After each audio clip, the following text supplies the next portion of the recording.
Well, good morning and welcome. This is our free webinar on IT managed services at MCA. My name is Paul Stoessel. I'm the Director of Managed Services here, and I'll be your host for the next 30 minutes or so. And today we're going to talk about managed backup and disaster recovery. So I want to overview all of our managed services that we offer here at MCA. We're going to spotlight, though, the disaster recovery element. I'm going to explain the fundamentals of what a disaster recovery plan is. And then I'm going to give you the means to provide a self-assessment. And of course, I'm happy to take your questions. This is a very informal presentation. If for any time you need to stop and ask a question, you need to go back on a slide or just need some clarification, please let me know. But I always like to start off with what we do here at MCA and why managed services is so important. Because we give you a proactive approach to your business continuity, right? We don't want your business to be interrupted for any reason, and we wake up every day wondering how we're going to serve our clients better. What is that next thing that we can do? That is all that we focus on so that you can focus on your business.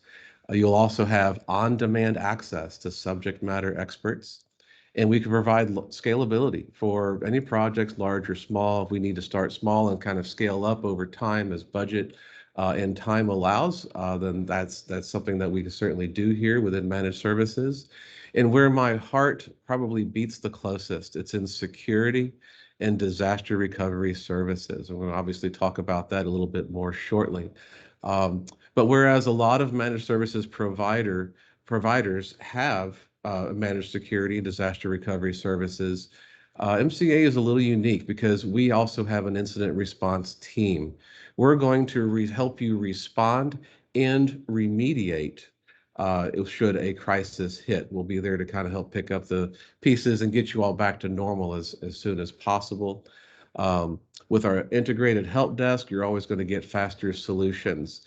Employees tend to adapt when things aren't working. It might be a small thing and they'll just, okay, we'll adapt to that and then move on. And the next thing you know, there's like several things that are small, but it tends to snowball. But when you have a help desk that you can call at any time, there's no need for that to snowball. And ultimately, that's going to give you more production within your environment because instead of people adapting to things not working, things just are working. And then who doesn't like easy budget planning? Whether it is a monthly, quarterly, or annual plan, we're not going to nickel and dime you each month with every service that we offer. We come up with a plan that's going to be suitable for your organization, and then we go to work. I'm often asked, really who needs managed services? And I like to say everybody, of course. But there is a sweet spot that MCA is really looking at. And so this slide here shows how a top-level organization, such as a university or a hospital system, they provide a lot of facilities and they have information security and in technology infrastructure. But then you have these individual business units. So like at a university level, you have the College of Education next to the College of Ophthalmology, and they may have some very unique asks. And the only people they know to go to ask for is the top level organization.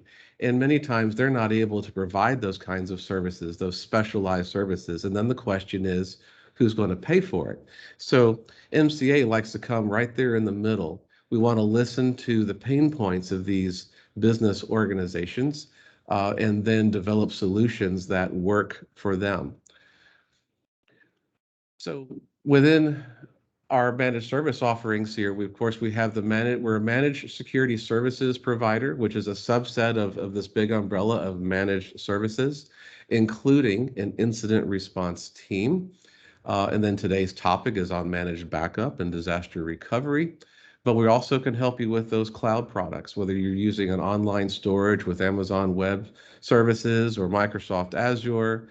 If it's a click to run environment or you need some platforms to run legacy software, or if you have cutting edge software for mobile apps and such, all of that hosted in the cloud, we have experts that can help you with it. And of course, our remote and on-site help desk support helps keep your business moving quickly. And then to answer questions like, refreshing my network switches or my laptops for my workforce. How should we go about doing that with minimal impact on our workforce? We can help you with that strategic planning and design. And last and certainly not least is what I call deliverables-based IT services. This is often when we get this initial phone call from someone because they have that unique need that needs to be met, and it's like a hot potato. Nobody wants to touch it. And we put the experts to work to solve that problem, and we give that deliverable. And that's usually our foot in the door to getting some of these other regular services from our clients as well. Any questions on managed services so far? Does anybody have any questions? And I tend to talk a little too quickly here, but I am going to shoehorn a lot of information in the next, 20 minutes or so. So feel free to jump in there if you have any questions. So I always like to start off with, well, what is the goal?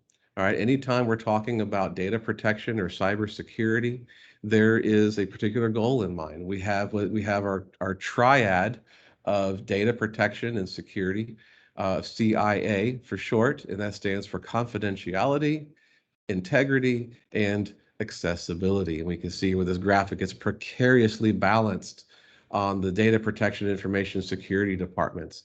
But you can't just pick one or two out of the three. You have to have all of those, or you just don't have your quality data. You're not going to be able to run your business effectively.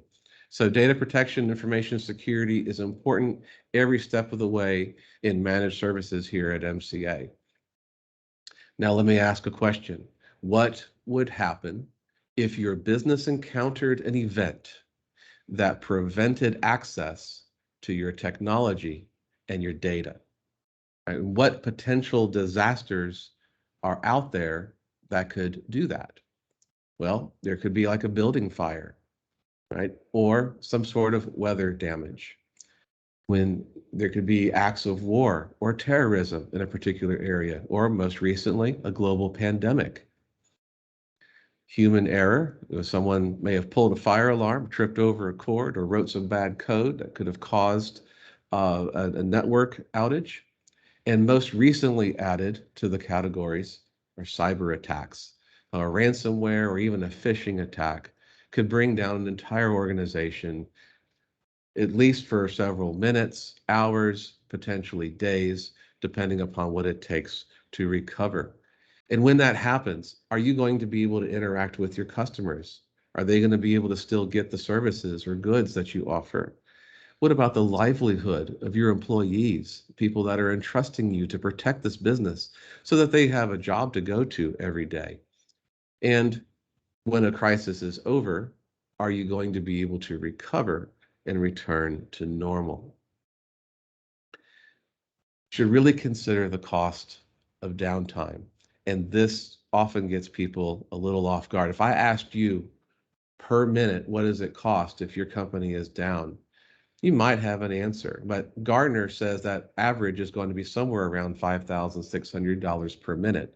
Now, clearly that's an average. For smaller mid-sized businesses, that number might be in the hundreds of dollars per minute, but certainly for enterprise clients, it is going to be more in the thousands and even the tens of thousands per minute.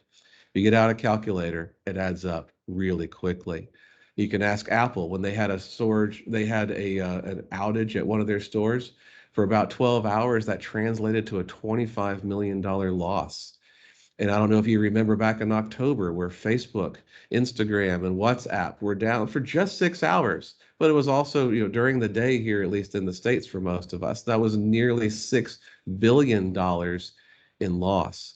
Now, if those two technology giants, they're technology giants of, global technology giants, if they are suffering this kind of loss, that's what that tells you is that everybody is susceptible to some kind of downtime.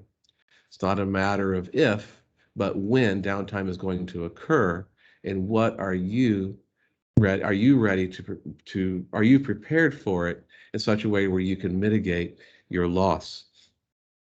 Unfortunately, most small businesses, as we've seen, particularly through the pandemic, just don't have what it takes to make it through a long-term disaster, and they just don't recover at all. And it's others, they recover, but in much lesser capacity. So When you're calculating your downtime, what the cost of your downtime is, look at productivity as well as revenue. Now, this equation that I have up here is kind of simple. There could be a little bit some more complexities added to it if you really want to get down to the numbers.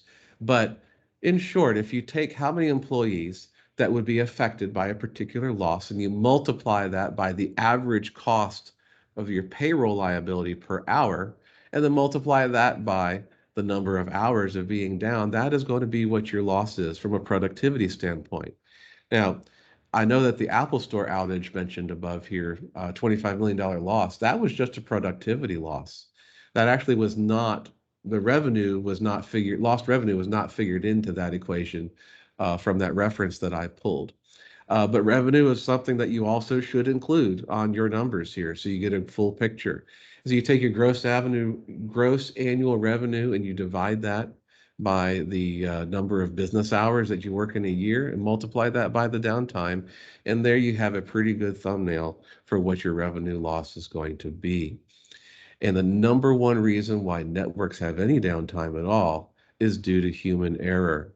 Not terribly surprising, right? And increasingly, it's due to cyber attacks and phishing attacks and so on. So, any questions so far about the productivity loss or revenue loss? How do you calculate that?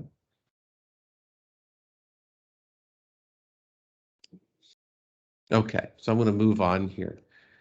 Disaster recovery is a living document. It is a plan of action.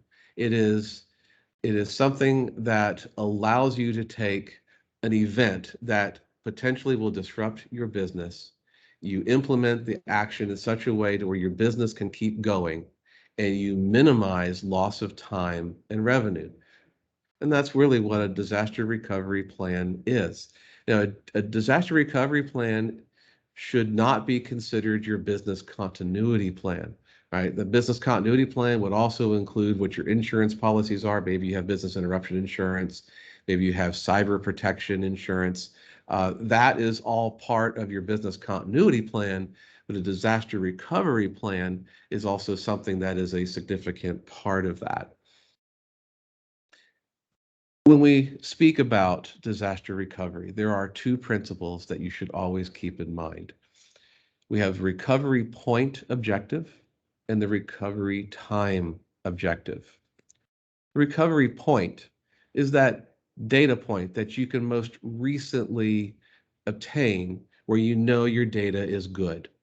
So if you back up your data every day, maybe at midnight, and a disaster hits at 2 o'clock on a Wednesday afternoon, well, your most recent backup is going to be that midnight point at Wednesday morning. So you potentially would have lost whatever work that occurred up to that point of 2 o'clock in the afternoon. So at this point, your recovery point, your RPO, is going to be midnight of whatever the previous day is.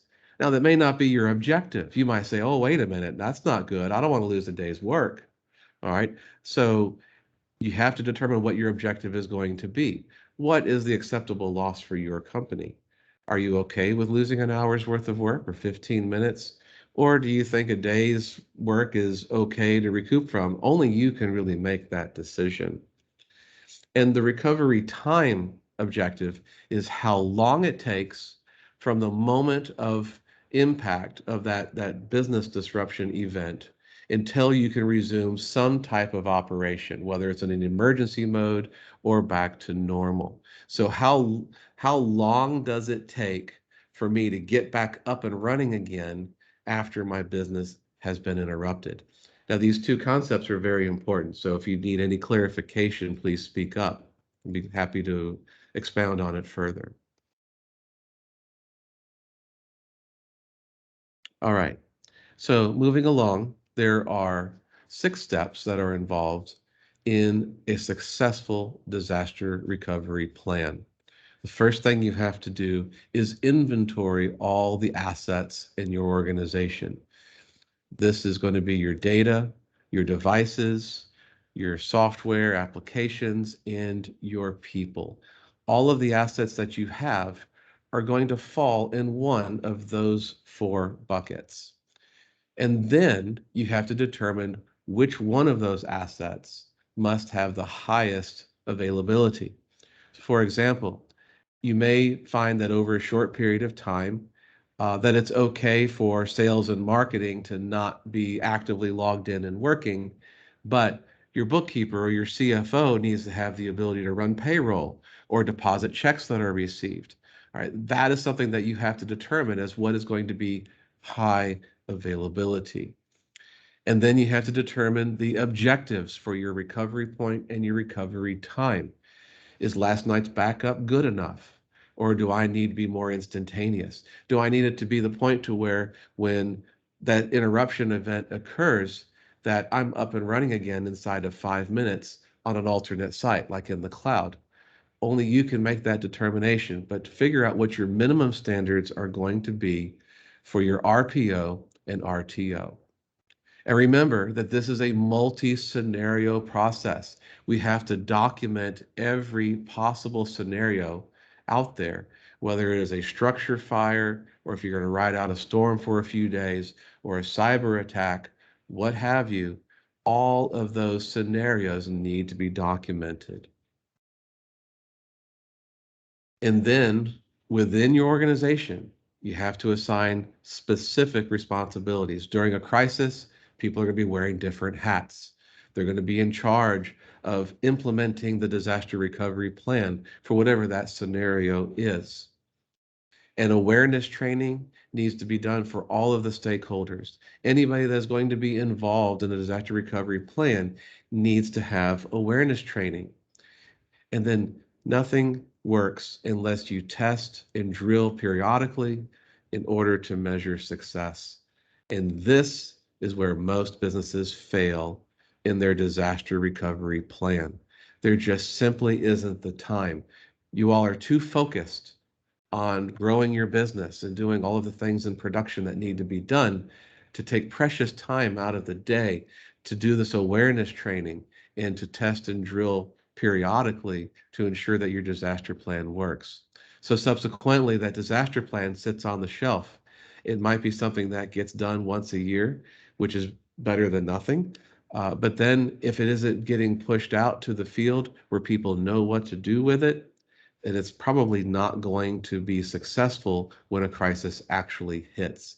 And this is where MCA can be the biggest help, because we wake up every morning, we learn how we're going to serve our customers better. We learn your elements of the business. We work with the stakeholders and your users to provide that training, that user awareness. We drill and we don't forget the new hires, right? That new person gets hired, you have all this onboarding. You can't forget to include them on the disaster recovery plan. So there are, as you might guess, several obstacles that could come to a successful disaster recovery plan. The biggest one is that most of the plans, if they're done, are probably not reviewed after 2 or 3 years. If you have a disaster recovery plan today that is 3 years old, think about that. There's nothing in there about COVID-19. There's probably nothing in there about a pandemic at all. It might have some other scenarios there. A disaster recovery plan has to be reviewed at minimum once a year if it's going to be successful. And then today we have more remote workers than ever. We can't overlook them. They have to be included in the disaster recovery plan. And it is a huge obstacle to try to have full-time staff in your organization that's dedicated to doing these very things to the success of a plan. There's not going to be enough training amongst the stakeholders as a result. And many times there's no drill or test that was ever performed, right? And then, as mentioned before, onboarded employees tend to get overlooked. They don't receive any training. And surprisingly, many department directors might not just see the value in the disaster recovery plan. All right, and it is a myth, a huge myth, that disaster recovery planning falls on the responsibility to IT departments. This affects every department.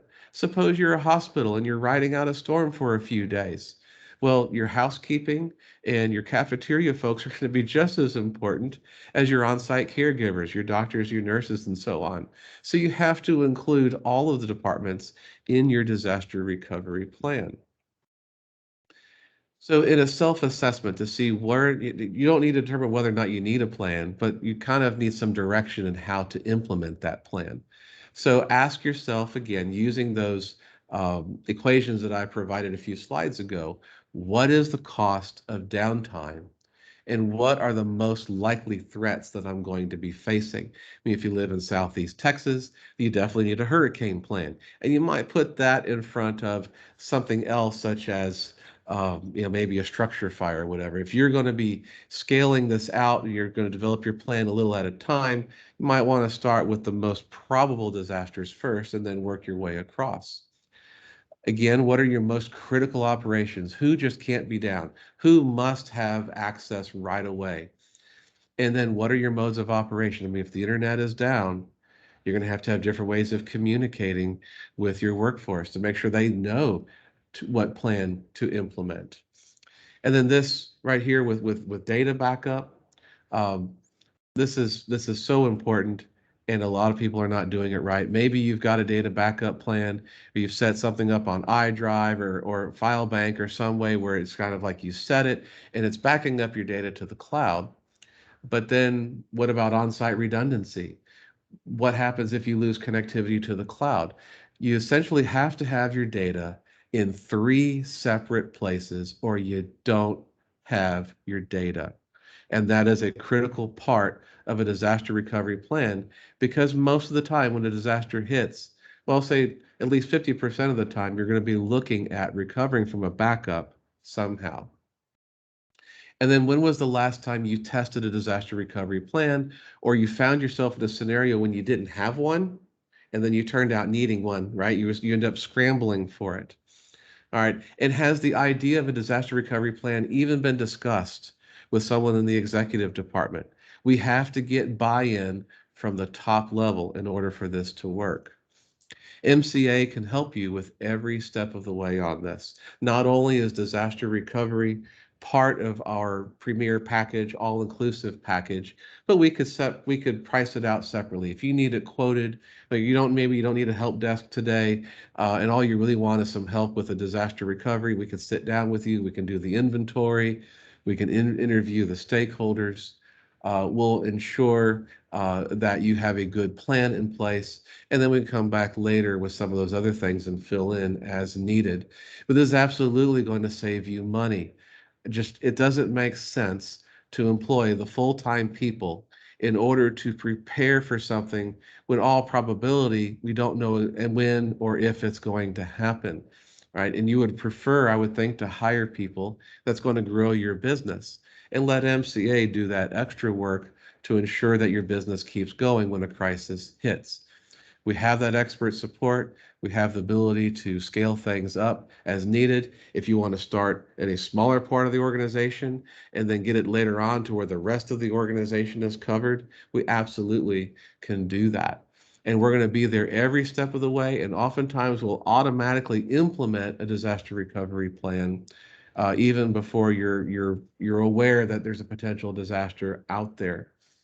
So that is the plan or the presentation today for our disaster recovery. And we have another 5 minutes here left in the call. I'd be happy to answer any questions or to take any input. Hey, Paul. Yes, I have a question. Can you hear me? Yeah, I can hear you fine. Go ahead. Perfect. Could you actually go over real quick just the how we were to find the cost of the operation downtime due to the you obviously the disaster? I know you Oh, had like so a very nice formula there. right. So we go back here now. This formula is a very simplified one, for Right. presentation purposes. So um, let's just let's just say that you've got 1,000 people in your organization, okay? And when a particular disaster hits, 500 people might be that, there might be the only ones that are affected, right? Or you could have a full loss. I mean, you have to also think about percentages, which is not really factored into this here. So your productivity loss would be whatever employees that are affected. So that could be 1,000, or it could be 1,000 times 50%, so it'd be 500, right? And then you have to determine whatever their cost is per hour. Normally, a bookkeeper or a CFO should be able to give you a pretty reasonable idea of what the cost per hour is going to be. I would say that last time I looked at numbers, when you look at a payroll liability, it's not just what people get paid per hour, but it's also, the health insurance and benefits and so on. That Right. the average liability was around $37.20 or something like that per hour. That was a national average based upon salaries today. And then you multiply that by however many hours you're going to be down. Does that make And sense? that, yes, absolutely.